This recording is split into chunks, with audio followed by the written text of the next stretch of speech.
તો આજે આપણે બનાવીશું કલકત્તાની ફેમસ ઝાલમુરી। તો મારી આ રીતે તમે ઘરે ઝાલમુરી બનાવશો તો બહાર જેવી ટેસ્ટી ઝાલમુરી બનીને તૈયાર થશે। તો ચલો આપણે ઝાલમુરી બનાવવાનું શરૂ કરીએ। તો ઝાલમુરી બનાવતા પહેલા સૌથી પહેલા આપણે ઝાલમુરીનો મસાલો બનાવીશું। તો મસાલો બનાવવા માટે મેં અહીંયા એક પાવ લીધો છે। તો સૌથી પહેલા તેની અંદર નાની અડધી ચમચી જેટલો આમચૂર પાવડર લઈશું। સાથે જ નાની અડધી ચમચી જેટલો શેકેલા જીરાનો પાવડર લઈશું। નાની અડધી ચમચી જેટલો ગરમ મસાલો લઈશું। નાની અડધી ચમચી જેટલો ચાટ મસાલો લઈશું। નાની અડધી ચમચી જેટલો સંચર પાવડર લઈશું। નાની અડધી ચમચી જેટલું લાલ મરચું લઈશું। 2 ચપટી જેટલો કારા મરીનો પાવડર લઈશું। નાની અડધી ચમચી જેટલું સાદું મીઠું લઈશું। તો ઝાલમુરીનો મસાલો બનાવવા માટે આપણે બાઉલની અંદર બધા જ મસાલા લઈ લીધા છે। તો હવે આપણે બધા મસાલાને મિક્સ કરી લઈશું। તો બધું જ આપણે અહીંયા મિક્સ કરી લીધું છે અને ઝાલમુરીનો સ્પેશિયલ મસાલો બનીને આપણો તૈયાર છે। તો હવે આપણે ઝાલમુરી બનાવીશું। તો ઝાલમુરી બનાવવા માટે સૌથી પહેલાં આપણે એક મોટા વાસણની અંદર 4 વાટકી જેટલા મમરા લઈશું, કેમ કે હું અહીંયા 4 વ્યક્તિ માટે અહીંયા ઝાલમુરી બનાવી રહી છું। તો આ ઝાલમુરી તમારે બનાવીને મૂકી નથી રાખવાની, જ્યારે તમારે ઝાલમુરી ખાવાની હોય ત્યારે જ તમારે બનાવવાની છે। તો એક વાસણની અંદર આપણે અહીંયા મમરા લઈ લીધા છે। તો હવે આપણે તેની અંદર મિક્સ ફરસાણ ઉમેરીશું।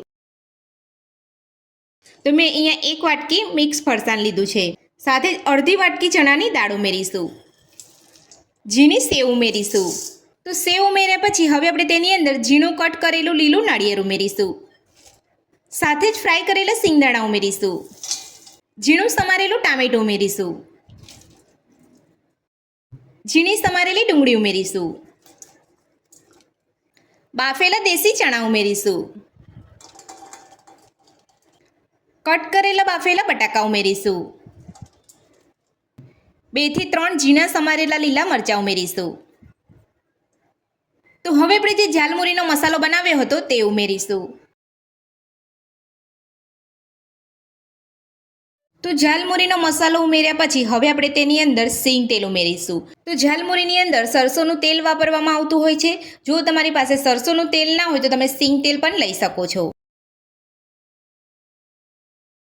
સાથે જ આપણે 1 લીંબુનો રસ ઉમેરીશું। ઝીણા સમારેલા લીલા ધાણા ઉમેરીશું। તો બધું જ આપણે અહીંયા ઉમેરી લીધું છે। જો તમે ઝાલમુરીની અંદર કટ કરેલી કાકડી અને ચણાચૂર તમે ઉમેરવા માંગતા હોય તો તમે એ પણ ઉમેરી શકો છો। તો હવે આપણે બધું સરસ મિક્સ કરી લઈશું।